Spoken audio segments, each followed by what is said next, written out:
I swear Jeez. it makes things so much easier, but at the same time, it's very very frustrating. I just I wish. Yeah, yeah, man. I should have had my AI bot fill in for me. It would have been a lot easier. The hologram, yeah. Uh that. But man, yeah, I'm especially excited because man, you just played the Opry. That is awesome. Man,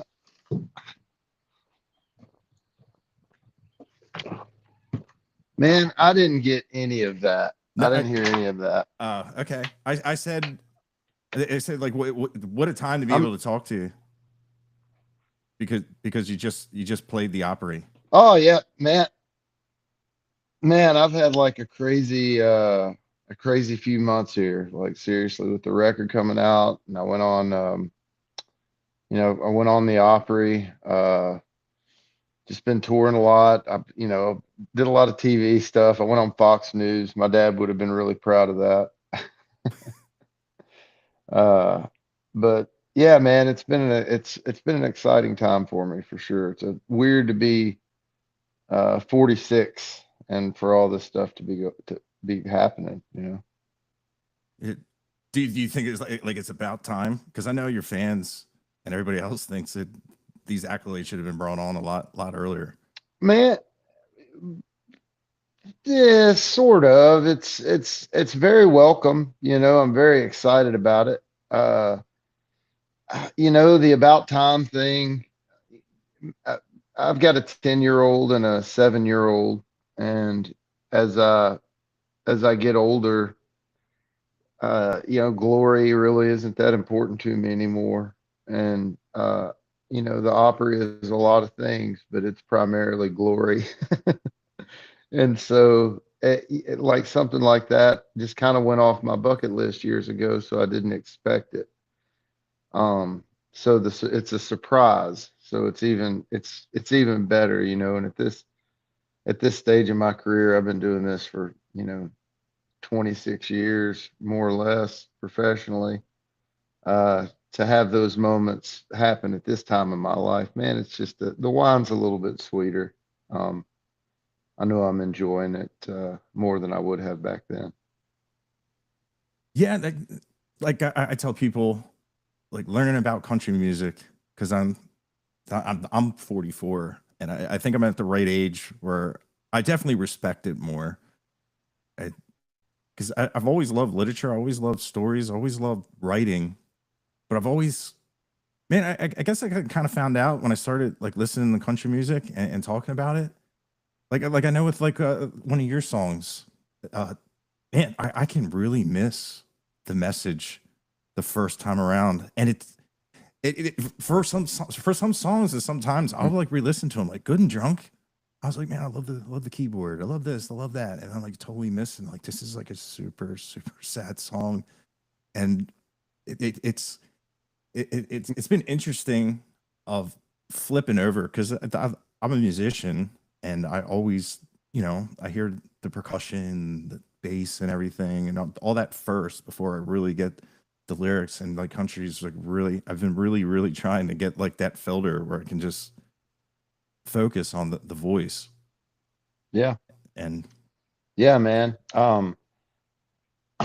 I'll tell you what's crazy is when like me, for instance, I grew up. I learned how to play piano listening to Garth Brooks records, and Garth Brooks has a song. It's called "Learning to Live Again." It's about this guy that's just gotten divorced, and he's going out and starting to date again, starting to learning to live again. And when you're 15, 16-year-old kid, you don't really connect with that lyric. I mean, I love the song, but and I understood what it was about. I had no emotional idea of what something like that felt like or could be like. And you get you get in your 30s and you're divorced and you're sitting there and you hear the song again and you just go, holy shit. how the hell did that guy know so perfectly how this was going to go? And to hear songs throughout your life, it's like everybody says you ought to read The Old Man and the Sea when you're in high school, but then you should go back and read it later on when you're an adult because it'll mean something different to you.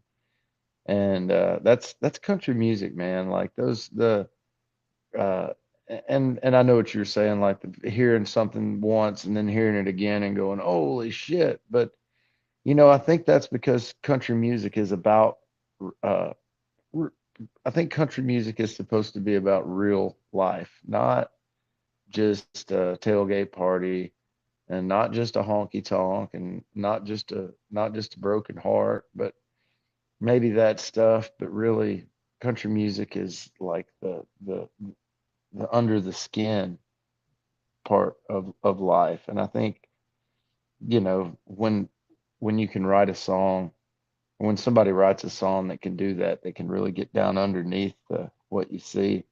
It's amazing. It's my favorite thing about country music is the lyrics. Like when people pay attention to them, when the writers spend their time crafting them, and it's not just about getting one out the door, like when it means something, when it's saying something, and you take your time and do it right.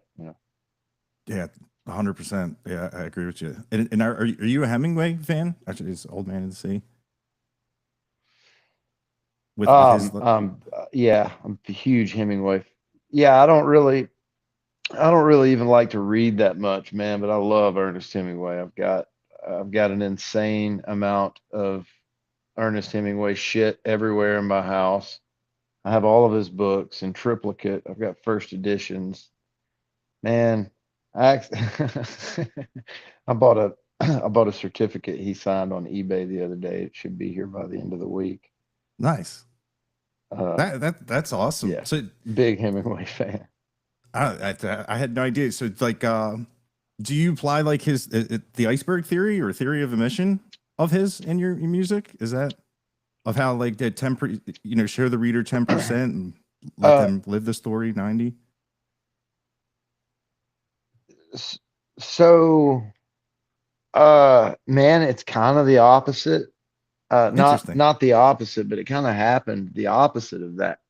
I, um, man, I took my last drink in Key West, and after like a 5-day bender down there. And so when I came home, I really I- I'd had this moment down there where I wanted to go to Hemingway's house, and I was on my way there, and I was too hungover to actually make it. So I turned around and went back to the house and laid down. And when I got back, I read The Old Man in the Sea when I got back, and man, I just started collecting him. Like I just went a little bit nuts with it, and I wasn't really. I'd only read The Old Man in the Sea, but I started collecting all his works, and then I started reading his short stories. And it's that he leaves so much unsaid. And I kind of looked at it and I was like, well, holy shit, that's kind of what I like to do. And he liked the point and the counterpoint of like a yin and a yang, and which is just, it's like my favorite thing to do writing songs is to warm up a hook with the opposite of the hook right before the hook. uh like the best example I have of that, like of my songs, like on my new record, there's a song called "To Tear Myself Apart," but it hooks as I keep myself together just to tear myself apart. It's the yin yang, and it's like a songwriting trick, so you can get more impact out of it. And Hemingway did that in his writing. There was a no, and then there was a yes. And anyway, I started finding that his writing and my songwriting had, not that I'm the Hemingway of songwriters, but it was almost like I understood what he was doing without having to think about it. Like when I started reading Hemingway, I instantly got it. Like I instantly got it because it was like, I do this too, you know. So, yeah, so it's kind of the opposite. I like to think that I was doing it before I figured out Hemingway was doing it too, but I'm sure I do it more now. That's awesome. I love that. Like one of my favorite writers is Hunter S. Thompson, and I just love like writers like that. I love writers that just have that just style, and it's just marks on Yeah. paper, but the way how they can invoke emotions and stuff, and that's kind of like what like the country music, like you just your new album is. I love it.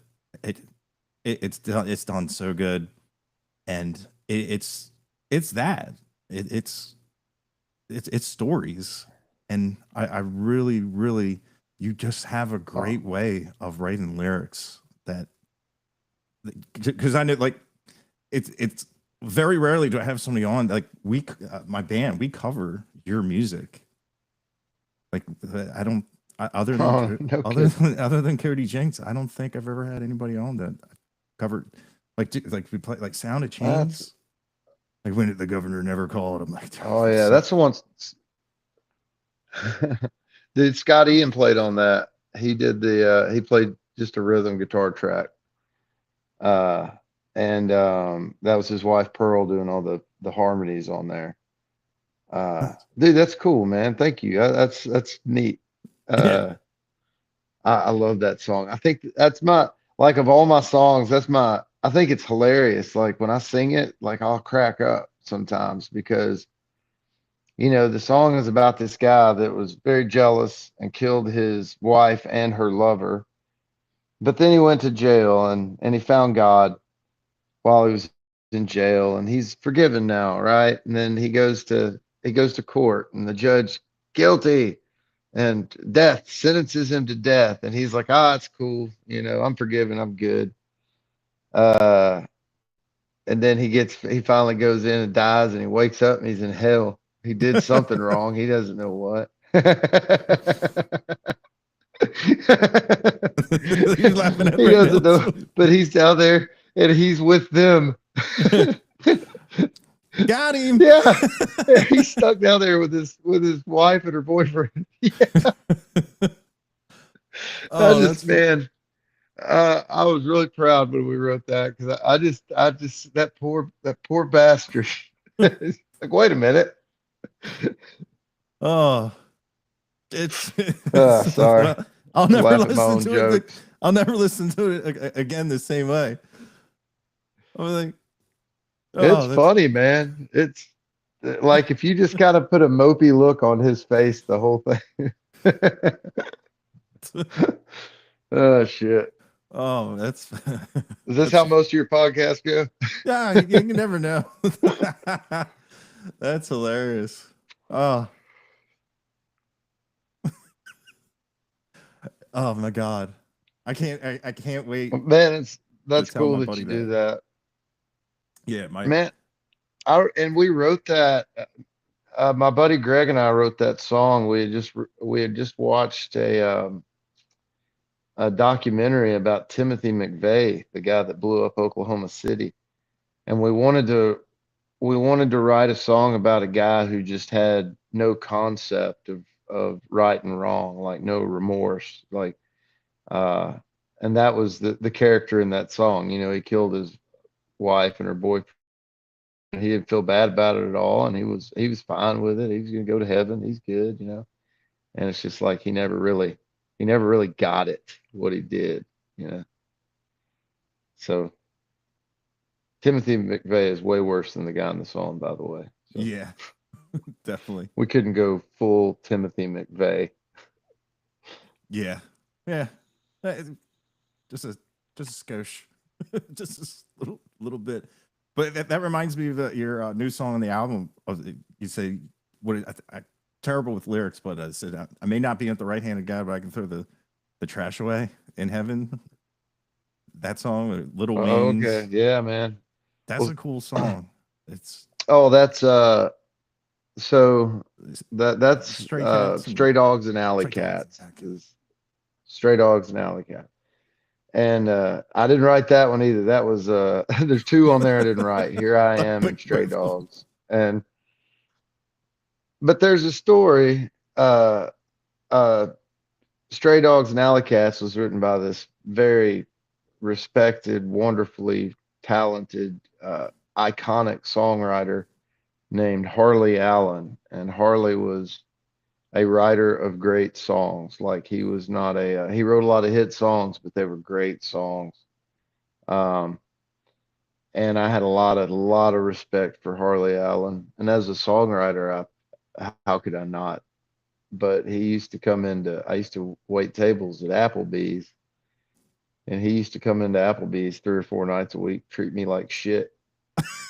And I was a kid, I had been in Nashville 2 or 3 years, and I was struggling. I was working at Applebee's, and he knew I was a songwriter. Man, he put a target on me and shot every chance he got. And man, I ended up to where I wouldn't even talk to him. I wouldn't look at him. I wouldn't wait on him. I didn't like him.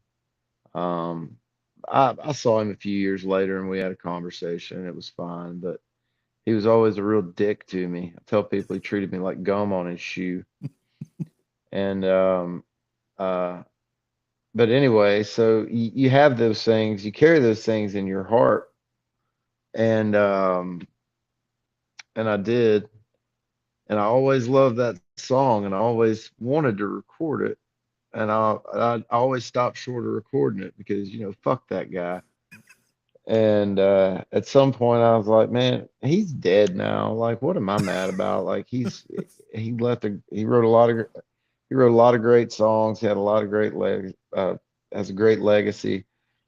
Yeah, okay. He used to get drunk, treat me like shit at Applebee's. Like, okay, big deal. This is a great song. So I recorded it, and ironically enough, when I recorded it, I didn't think I would have to tell that story about Harley Allen so many times. But at some point, I decided, man, just tell it. It is what it is. He was you know, I saw him. I saw him when he came to drink. I'm sure I didn't get his best, but he was a great writer. For some reason, I was just thinking like, what is it? Talladega Nights. There's like, y'all want to get drunk and get thrown out of the Applebee's? I know this up and coming songwriter. Yeah, no, That's that's crazy.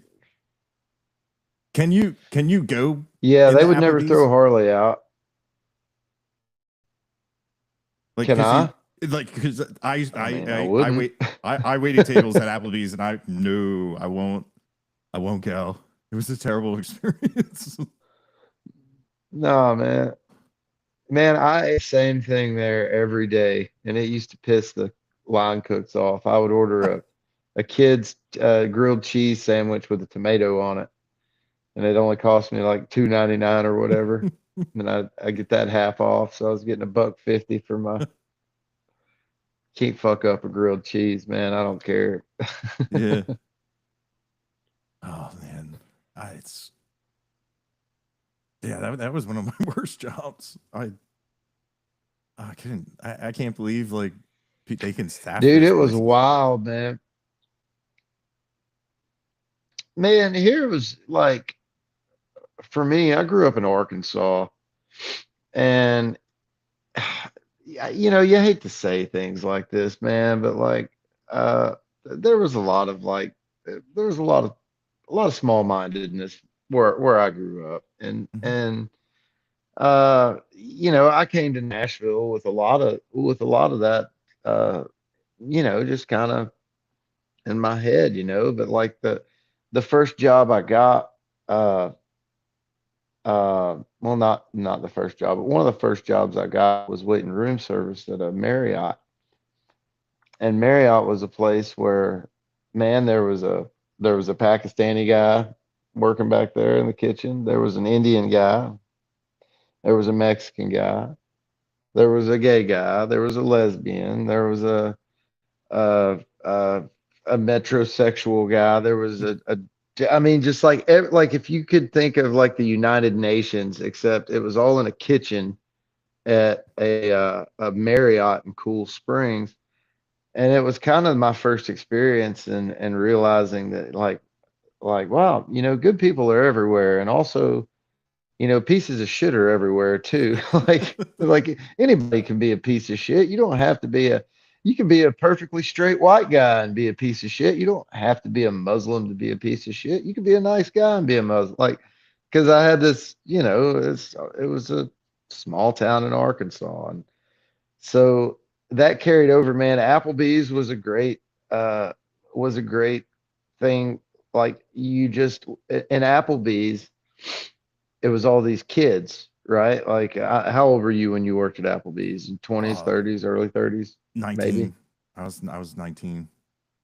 Yeah. It was There's a bunch of kids that were just trying to figure out what they wanted to do with their lives. You know, it's like you know, in my case, it's like I knew what I wanted to do. I just needed subsidized. But most of those kids weren't songwriters. They were just kids that had, you know, missed a semester of college or you know, what the fuck ever. But it was all these young people from all different walks of life, like every walk of life you could imagine. There was a rich kid, there was poor kids, there's, you know, just every kind of kid. And we were all in there just kind of doing the same thing, chasing after the same crumbs on the side of the plate, you know. And it was good for like my social education on the world because dude, honestly, I think everybody ought to have to wait tables. I think A, it's good for what I just said, and B, I think people ought to have to serve other people at least Yeah. once in their life so they know what it feels like.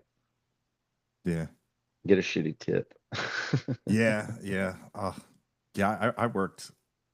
I worked at Applebee's in a beach town, and I remember the day I got fired. I told him I was in a car accident. I couldn't go to work, and I went on a booze cruise. And I used to live with my ex girlfriend, and she was there. And I was like, "Here, can you hold?" Was taking off my uniform because I was like, I decided not to go to work. And I was like, "Here, I'm going to change." She threw all my clothes overboard, so I didn't have. It was just like sitting in my boxers. Like, what am I supposed to do?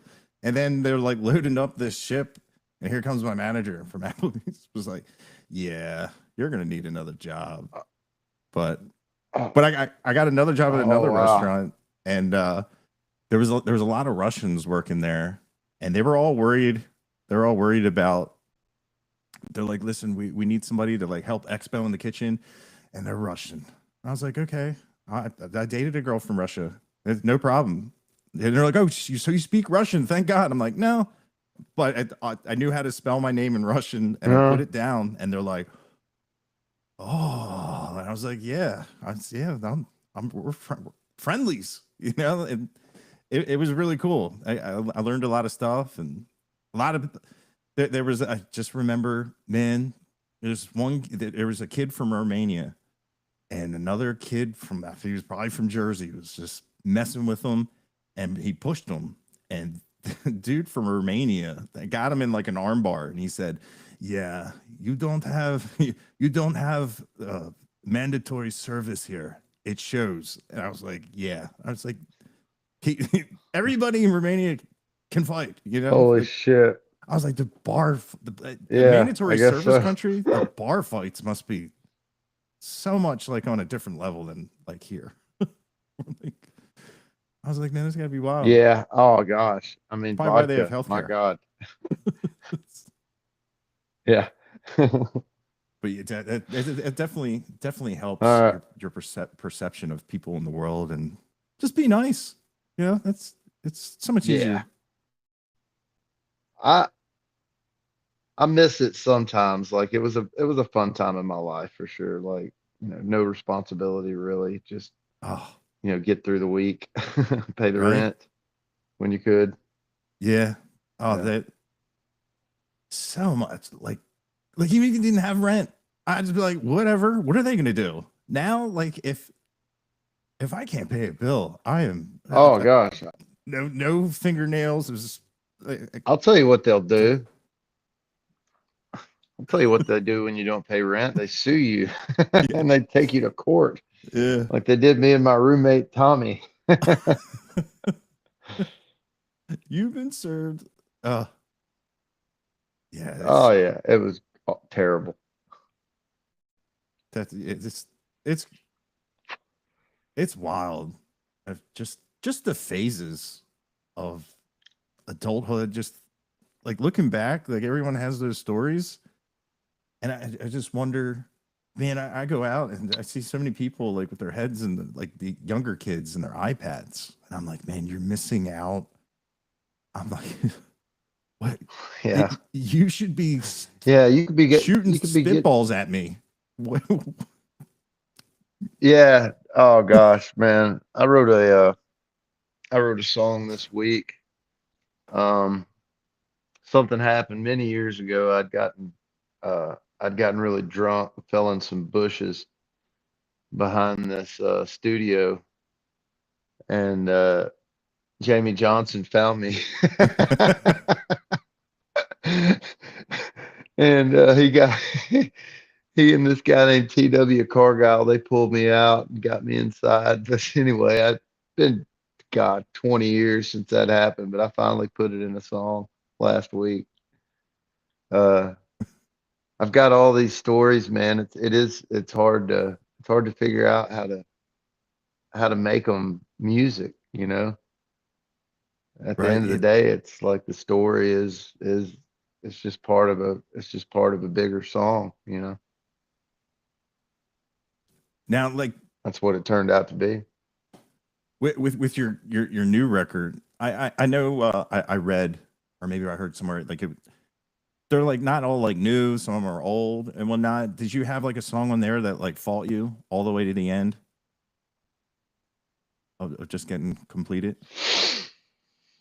Um, the one on there that was the that took the longest to write was I Need to Be Still. That one was um man, when I started writing it in the beginning, it came really fast. The first verse and the second verse just happened just in like a whirlwind of just, and I hooked it really well both times, man. I just knew that and it was something that I was writing from a place that I knew what I was talking about. I was coming from a place of regret. I was writing a hypothetically what I wish I'd have done. And so, but it got to the chorus or the bridge or whatever you want to call it. And man, I'd hooked it so well up to that point that I didn't just want to just, fly through it. And so it probably took me another month to even like hook it. And even then I wasn't sure because it was so strange how I did. But what we were talking about earlier, the point and the counterpoint. Uh, I did that at every intersection of that song where it came to the hook. You know, God knows that I would. God knows I wish that I could chase you because I want you, but I need to be still. Like chasing, and that movement, and then being still. And there's part of me that's saying we should fly away and stick them with the bill.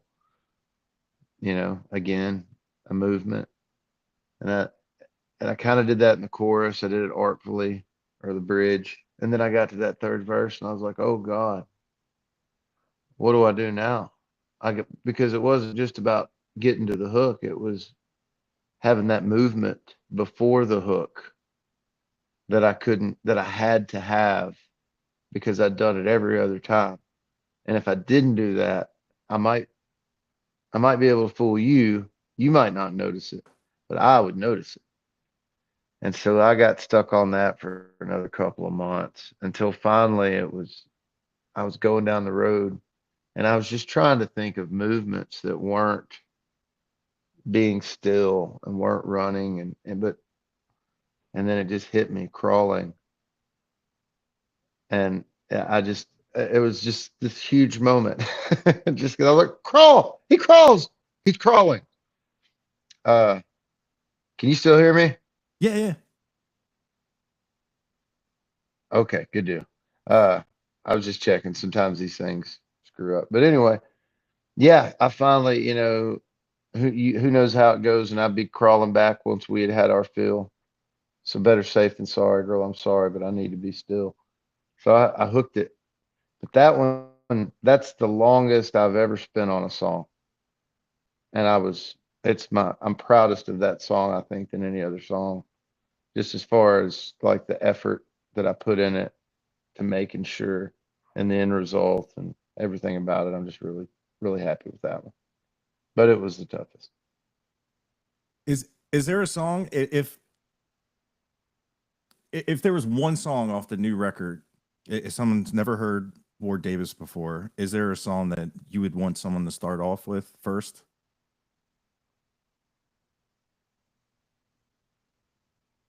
Um, Let me go through my head really quick here. Uh, Man, I don't know. I don't. Maybe, maybe I need to be still. Man, I'm gonna tell you, I got a really great affection for trying to find you in a crowd, which is one that um, I didn't even want to put on the record at first. My tour manager actually talked me into it. I played it for him one day and he said, "Man, your fans would love that." And I said, "Man, I don't want to record it because it's about my ex-wife and it's endearing." And I didn't want to have anything on there that was nice about her. And he's like, "You're gonna miss a great song." And so I played it for my manager and I played it for a few people and everybody said, "Yeah, you got to record that." So I ended up recording it and it turned out really, really nice. It's a nice. I used to. Natalie was my ex-wife. I could always find her when I was playing because she was always gallivanting. Yeah, it is a And good I song. was looking out one night, and I just, uh, yeah, it just kind of struck me. I don't know. It's a really personal thing. I cried. I cried when we wrote that one for sure. Yeah. Now with songs like that, and I know a lot of people, they've similar situations and whatnot. Do you just like are you okay with like the interaction? Because I imagine people come up to you and tell you their story, and is that okay, or does it sometimes get hard to like relive the same moment over and over again, or it just I don't know. Like I've never. Man, dude, I've done way stupider shit than the stuff that I write my songs about, like the mistakes I've made and uh man, I'm a really big fan of accountability. And you know, I don't mind talking about stuff, painful times or anything, because I don't, I was mad at Natalie when I made my record, but I'm not mad at Natalie now. Like I don't care. It's like I don't see her, I don't talk to her, she's not a part of my life anymore. Uh so like I don't know, I just don't have any trouble admitting to my past. I don't mind sharing the perspective I've gained from it. Um, people come up to me a lot that have quit drinking or that want to quit drinking or one thing or the other because I don't drink. And I always give them a moment, because it's it's a hard thing for a lot of people, and if they want to talk about it, man, you should really listen. And so I always offer my perspective, and with a grain of salt if they'd like it. And but no, I don't mind at all. It's man, music is such a um, I'm not that big of a deal. So it's not like you go to one of my shows, you're dealing with, you know, two, three, 400 people at the most, so but it's usually 150 to 200. And man, I'll get off stage and I'll hang backstage for 5, 10 minutes and then I'll mosey out. And the people that really want to meet me, they'll hang out an extra 10 minutes. And that who's left are the ones that really, really wanted to meet me and talk to me. So I always give them time, man. Try to. Some nights I don't. Sometimes I'm having a bad night and I don't want to talk to anybody about anything. But when I can, I do. It doesn't bother me. It's maybe my favorite thing about what I do is finding out how what I've done has touched other people. It's cool. It's rewarding. Oh, it has to be. That's great to hear because I always wonder that myself. You know, just because especially like singer songwriters, they're writing about a lot of times it's their personal perspective or just something that might have happened to them. And man, you know, like I never, I'm just not used to that with artists. Like when I was talking, I was talking to Cody Jinks, and man, I had brought something up of some sad song, and I was just like, yeah, this guy made me cry on social media, just joking around, and then come to find out, I'm like, man, that Hmm. he knew that person that he was talking about that passed, and man, it really bothered me, and I brought it up with Cody. Cody's like, no, that's what we do. That's what we want. We want you to feel and to know it's, you Yeah. know, these are songs, and he's like, that's the name of the game. And he told me, and I got to see it. It's a song, David, because he brought up. He said half the people love the music, half the people will be crying. And I paid attention. The next time I saw it, I was like, oh my god, it blew my mind when I saw that, the dichotomy of the people, you know, like dancing the song, that other people just sobbing. I was Yeah. like, man, that is that because without No, he because made that up. That's all made up. He made that all up. I, you know, like I just had no idea, and I just remember it's one of He man, I think Cody is he's a big fan of the craft, you know, and he's a big fan of not Cody doesn't write a ton of songs. He's, you know, he writes more than I do for sure, but he's not wasting time on songs he doesn't give a shit about, you know, and that's kind of yeah, the culture in commercial country music. It's like it's a numbers game. And you know, take it from me, that's all that anybody ever told me. It was like, man, you just gotta write and write and write and write and write and write and write and hope that one of them gets cut and then hope that it's a hit. Like, and that just seems I mean, that's just like it's a factory. It's a mechanism and it's not art. And you know, I want people to I want people to feel from my music enough that they want to come back and ask me about it or they want to share their story. You know, I want to make uh you know, you can't really turn the radio on and find songs that do that to people anymore. It's all just good times and whatever. right. Uh but yeah, I want that. Cody's a real deal too. He's Cody and I are we're different in the sense that man, I'll record anything from any perspective. No shit. I recorded a song today from a woman's perspective. I sang it. It was a veteran or the wife of a veteran that died in Vietnam. But I sang a song as from her perspective. And Cody won't do that. Now, I say that he won't sing from a girl's perspective, but he won't sing from like my perspective.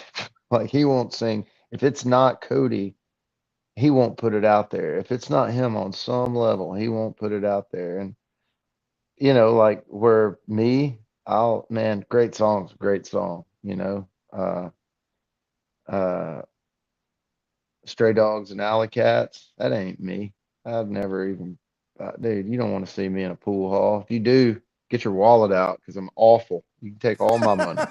So, but man, but man, what a great song. How am I gonna pass that up? Yeah, and and people that and people that don't know you didn't write it, they now think you're a superstar at pool. Like, Yeah, yeah, that's it. That's no, we you didn't know know what? you're a hustler award. Uh, That's a song. dude, anybody that's walked. Anybody that's seen me walk across a stage knows how uncoordinated I am and knows that there's no way that I'm going to beat them at a game of pool. Was that a fear at the Opry? Like, don't trip, don't fall, don't trip. I had no fear at the Opry. No. I was totally dude. It was the most amazing. I had a week of anticipation and anxiety and apprehension and just scared to death that I was gonna fuck everything up and just terrified. And then like the day before I was going down the road and it just like struck me. It was like, what are you afraid of? Like you're playing on the Opry. That's it. That's the end. That's the story. Like you could screw it up or you could not screw it up. It doesn't matter. You're going to be on the Opry. And after I told myself that, it was just like, holy shit, I can enjoy this. And I did, man. Savored every moment. Like it was amazing. But yeah, zero fear. I kissed the circle when I was done. Yeah, I saw that. I, I was like, wow. Yeah, I normally I don't read comments, but I went into the comments and it was really cool. I didn't see not one negative comment. I was like, man, that's what it's all about. Yeah, getting because prior to that, you I, hear all like you've been dreaming about it forever, and it's really cool to see people, live their dreams. It's it's rewarding. the there was a moment right while they were doing the whatever commercials right before I played when I looked out and I could see, the lights are up in the Opry and I could see little wads of my friends from oh man, I might start crying if I think about it. Just little wads of my friends from back home from Arkansas. And man, some of these people I haven't seen in 20 years. Like no shit, I hadn't seen them in 20 years, 25 years. And here they are. They came, they drove or flew or however they got there, and they bought tickets. And I looked up and uh, I saw my buddy Joey, not Joey Aiken, the other Joey, Joey Donaldson. And Joey's he's just huge, dude. Just not I say huge. He's not like he's just a big guy. Just like his hands are the size of armchairs. And I looked out and his head was sticking up higher than everybody else's. And it was funny for a split second because it was funny. And then I looked in his eyes. He was so proud. He was so seriously proud. And man, it just about knocked me out right there. Like before I played a note. Because I realized like what it meant to all those people. I was just this little old kid. And then I ended up, 46. Uh, I'd have given up on him. I might have given up on me by now, you know, but they didn't. And that's amazing. It's amazing. Anyway, Definitely. so now I've cried on your podcast. Uh, it's all good. I mean, I mean, it's the Super Bowl for an artist. No one can take that away. You can have a It shitty is. day and Well, just it, man, I've had amazingly uh this amazingly charmed life and career too. More my life. I've been the fly on the wall in so many neat rooms and so many cool times. And I have in my career it's not been just one thing after another. It's been sparse and it's been a lot of a lot of hard miles in between the Opries and the Red Rocks and the Ryman's and the Yellowstones and the Landmans. You know, there's a lot of hard days when those things aren't happening. So I'm old enough to know that like something like that, getting to, you know, make my debut on the Grand Ole Opry, that's something that's going to happen once. And I might go back to the Opry and it'll be amazing if I do. But I'm old enough to know that these moments are fleeting and they do go away. You know, you said a minute ago, it's like nobody can ever take that away from you. And that's where you're wrong because time has already taken it, you know. So what I've got is the time I have left. And if I get some more of those big days like that, that'd be great. The most important thing for me is that I keep working and keep paying the house payment, you know, keep strings on the guitar, keep food in the baby's lunch boxes and man, I'm good, you know. And if I never have anything like that happen again, as long as I'm working and writing songs and able to, I'm cool. I'm good. Yeah, to be able to stay in work, definitely. They keep the monetary stuff going, but man, I just think like a lot of like just people just need to like get in front of your music because it's great.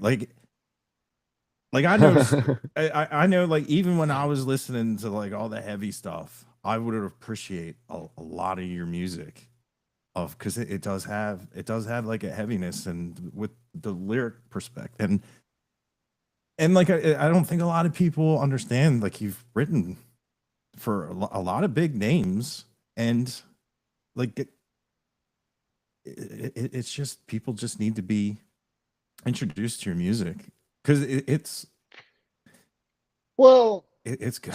you know, and man, everything's relative, you know, like Mhm. you know, I mentioned Jamie earlier, Jamie Johnson. He's a buddy of mine and I've known Jamie for a lot of years. You know, Jamie's, you know, everybody on my one sheet, every artist that I've ever had a song recorded by, Jamie's probably had a song recorded by them as well. Uh and 50 other people. Like, you know, that guy he was a hit writing SOB for years before he was what he is today. So I think relative to all that, like, man, uh, I do want my music to get out in front of people, and but man, also dude, I got such a really awesome life, you know. It's sometimes it's hard to sell tickets, sometimes it's easy to sell tickets. But seriously, dude, I've got great friends. I've got a great family. I've got a pretty good relationship with my girl's mom. I got a awesome hot girlfriend. Uh, yeah, I want more, but I don't want too much. You know, I look at Cody. Cody can't go. He can't go to the grocery store. Like he's Cody Jinks. He's a big deal. Like uh, at the very least, he's gonna feel people staring at him the whole time, and I would hate that.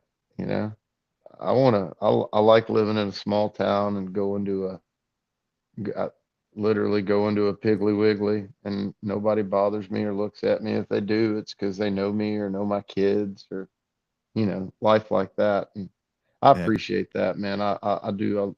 I love this life. yeah. I have a funny story about that.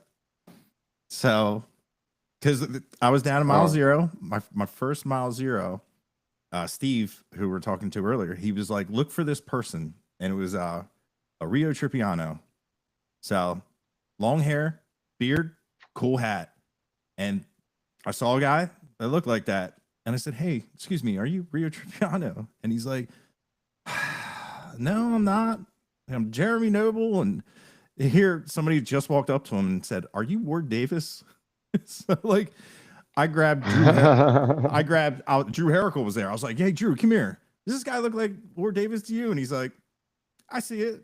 And so, of course, people, you would just be like, hey, is that Ward Davis? And they'd go up, and he ended up getting a hat that says, no, I am not Ward Davis. Because everybody kept coming up to him because, you know, long That's hair, awesome. beard, cool hat.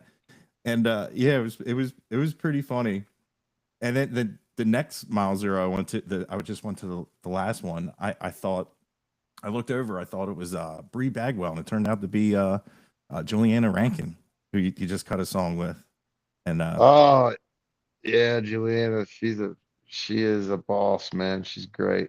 yeah, she sounds great on that song. And I had her on the podcast as well, Yeah. and we talked about the song, and man, it's cool. The season finale, Landman too. She's doing great. It was great to hear, and she's very nice. She's badass, man. Oh yeah, she's a good person too, man. I got a lot of respect for that girl. I got her to sing on my record. Like at the time, it was like kind of to help her. And by the time the record came out, she already had a record deal and was dude operating on a level that I never, you know, that I was happy to see her move to, but it was nothing that I could have helped her get to. So I was happy about it. That's awesome. But yeah, It- she's amazing. Yeah, I wanted to ask. So, "Hurt You" on your album, is it supposed to sound happy?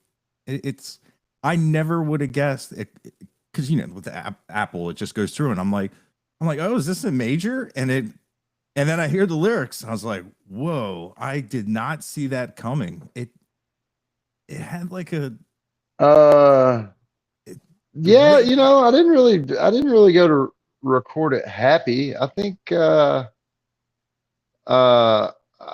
we were just I wasn't going for angry in anything except the vocal. I wanted the rest to kind of sound like a party. okay. So yeah, maybe happy, but I wanted it to sound like the track was almost like a good time, but but not quite. You know, it's still in a minor key, but yeah, yeah. And I just wanted to. I always like playing that one live. I do that live every night, and you know, Cody had a big record on it, so I don't know. I like throwing those in there sometimes. Yeah, I was listening to that. When I heard the lyrics, I was like, wow, what a different take on this song. Because you're like, I was like you say, like party, like, hey, let's hurt everybody. It just had like a good feeling Yeah. to it, that was wild. But Yeah. I think my favorite track is "Wouldn't Want to Be Me." That Oh yeah, man. That's oh me I- too. Probably my favorite like track on the record. Yeah. the beginning, it's like like magic in a bottle. Like I understand like what I did a thing for it. I think I got muted. I got to find it because when I first listened to it, I was like, this is amazing. It has like a really cool sound, and I guess that guitar. Oh, I love that guitar tone, and I guess that was probably Brent Mason putting in the middle pickup, maybe the Yeah. hot stack, which that's I mean it's his tone, and then I know, it's Brent Mason. yeah, I went and I was like Man,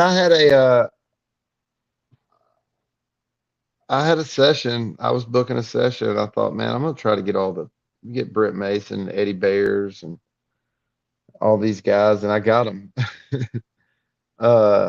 The only one I tried to get Michael Rhodes, and he was sick. He died. I think he actually died before the session, oh wow. like the week before. But man, yeah, that track, it's like a little bit of a like Fleetwood Mackie. I wanted that haunt, you know. Yeah, I love it.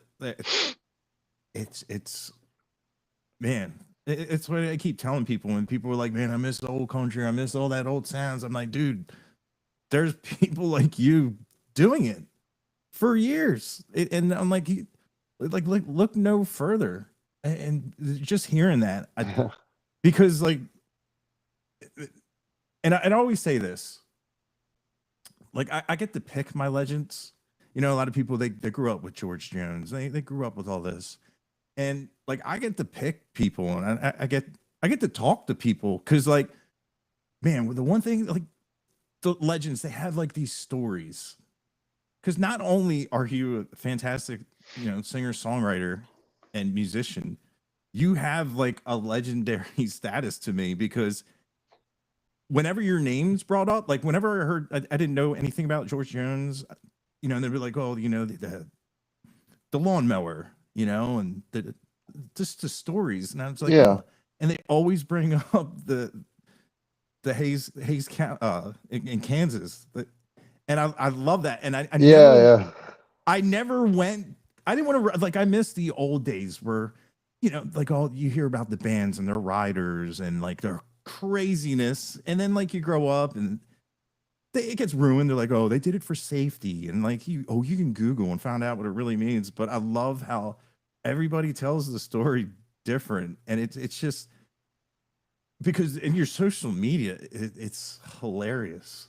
It's there's so many like Man, things like if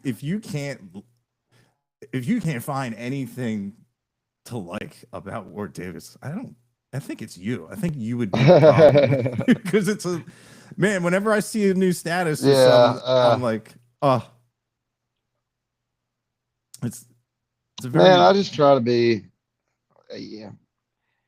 I don't, on my social media stuff, I don't talk about politics. yeah The thing that I hate, there's nothing I hate worse than like a celebrity yelling politics. Like I don't give a fuck. And and honestly, like, man, I grew up in a world where it just like wasn't anybody's business. Like right.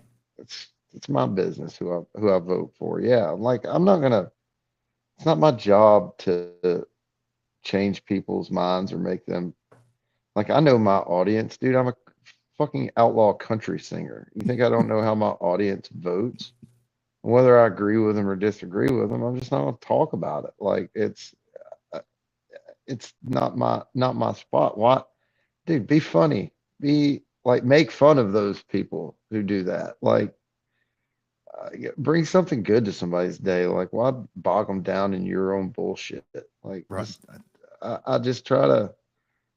Sometimes it's serious, like I made a post when Ronnie died last week, and you know, I was even really careful about how I wrote that because, I put I put Ronnie's song on my record, made it the title track on my record, and I was writing this post, and it would be really easy for me to say that. Then I was like, man, this ain't about you. Don't talk about your fucking record. Like, make it about your friend. And not that I was trying to make it about me or anything, but I'm careful about what I say on there because I don't want to not that I don't want to piss anybody off, man, but uh we can all be respectful. Like we can all have fun and we can josh around, but everything's just so pissy and moany on social media anymore. It's nice to poke at people and have a good time. Yeah. Yeah, I definitely understand that because a lot of times I'll walk back stuff. I'm like, man, it's just that's it. Yeah, I do get I get You stuck in my know, head. dude, I mean, I'll tell you, like, man, I have very strong political leanings, very strong, super strong. I have a lot of friends that agree with me. I have a lot of friends that would disagree with me. People I love, friends, family that I love. I wouldn't, I wouldn't bring that up with them because I love them too much. I understand the climate we're in. I don't like their politics don't matter to me, and I'm not going to make mine matter to them. Like it's too easy just to look your friend in the eye and say, "Man, I love you." Like that's it. Not I love you, even though me. It's just like I love you. I love you, brother. So That's just kind of how I operate in life on Facebook. I get that. You know, you don't have to hyphenate the reason why you love you know, except yeah, just Yeah. And you don't have to get on Facebook every time you're pissed off either. Like 100%. you don't have to watch the news very long to get pissed off. Like I get it. But let's just all calm down. We're here. It's fine. Right. Uh, Yeah. but yeah, we're getting awfully close to me talking about politics, so it might be time to.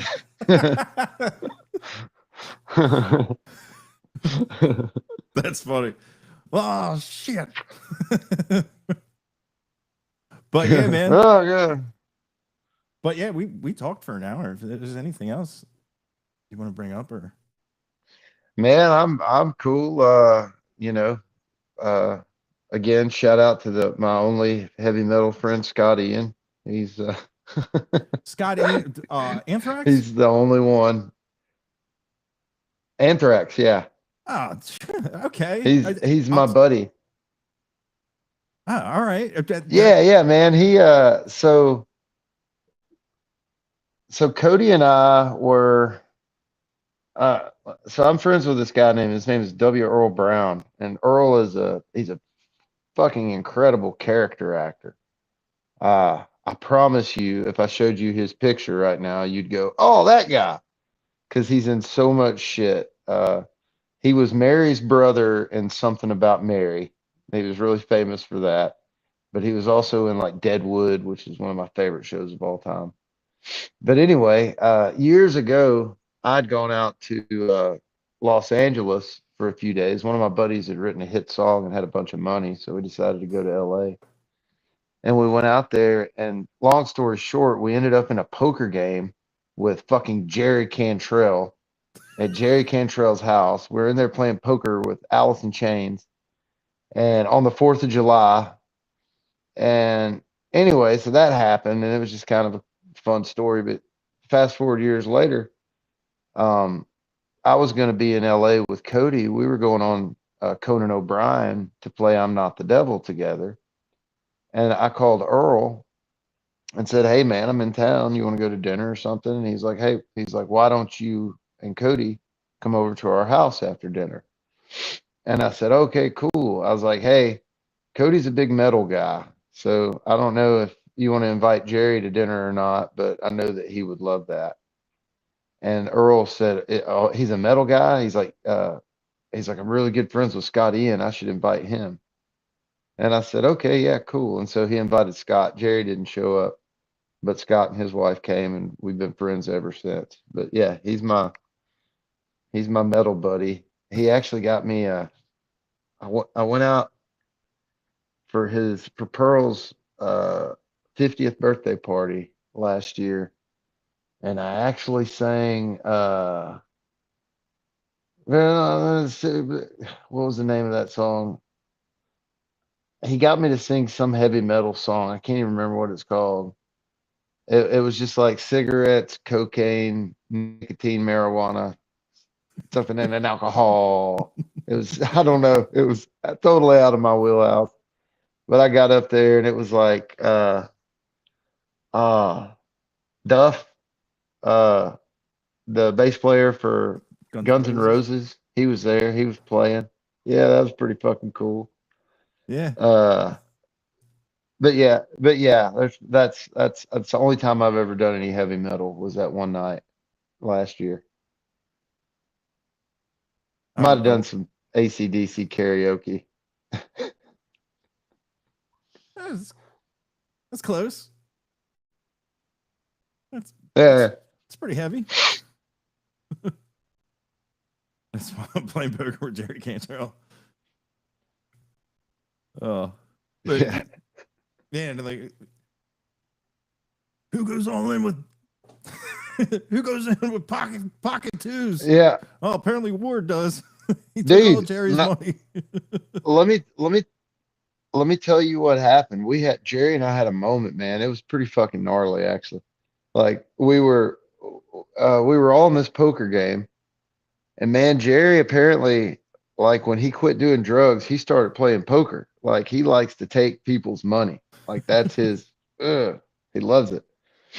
And Earl had warned us on the way over there, like, watch out for him. Like he will take you for everything you got. Like, and that's his, he gets a kick out of it. And so we're over there and we're played for like a couple hours. And I look up at, it was just me and Jerry in this hand. Just he had cards, I had cards. And I don't remember the hand at all, but I remember looking at it and like pulling my cards up and looking and then looking across the table at him. And he had this look on his face, man. And I can't, like, if you just like Google Jerry Cantrell and click on the first picture you see, it's gonna be a face like I can't do it, but it's like a just like this super fucking intense, scary dude. It was scary. And so I look at my cards and I look up and here's Jerry Cantrell and he is fucking scaring the shit out of me. And I'm like, oh, he's bluffing. And I was like, ah, and I did that and he started laughing and I said, call, and I beat him. And it was a big pot. It was massive, but he was totally just, oh God. Trying to mean But mug you. I mean, oh dude, it was Look who so the man in the intense. box It is was now, so Jerry. intense. Give me. Yeah, dude. Listen, man, that's like it's like I said, man. I've had this crazy charmed life where the work like the end of the night, Earl's like, "Hey, we got to go home. I got my daughter. We got to go home, guys." And I was like, can't we just stay a little longer?" And Jerry goes, "Yeah, Canseco's on his way over here." And I said, "Canseco? Jose Canseco?" And he said, "Yeah, he's on his way. He's." And Earl was like, "Man, we got to go, dude." And I was like, "Fuck." So I would have gotten to play cards with Jose Canseco, but Earl's daughter had to go to school the next day. That's hilarious. called out It's just Jerry. life, man. It's been a cool, Oh yeah, man, that's a great story. pretty cool. We almost missed that one. Well, dude, man, thanks for having me on here, man. I hate to cut off, man. I'm getting I, I think my blood sugar might be low. I got to get some food in me. I got you, dude. I've hit a wall. I hear you, dude. Thanks for taking time out and hanging out and talking. And I hope the Dude, record does well. man, thank you for having me on here. Yeah, Yeah, me too. We'll see. Thanks for showing It's up. done. It's outperformed everything. It's outperforming everything I've done so far, so I'm pretty tickled with it. We'll see how it keeps going. Hell yeah, yeah. And anything you think I can ever help out with or anything, just let me know, and I'll do my best. Hey, dude, just keep covering Sound of Chains. That's awesome. Yeah, yeah. That and Bad Apple. Those are go-tos. Another Bad Apple, right? Yeah. Yeah, we'll keep playing them, and Yeah. hopefully we get enough people to like your songs that it brings a draw to the Northeast. Yeah, no shit. Yeah, because yeah, I'll be up there soon. I think we've got some Seattle stuff, some offers out there, so that'd be the Northwest, so that wouldn't fucking Yeah. matter. Yeah. I've it's after 7. Yeah. All right, man. I won't keep you. Thanks, Ward. I enjoyed it. Yeah, man, thank you. Hell yeah, man. Do I need to hang on so it uploads and shit? Uh,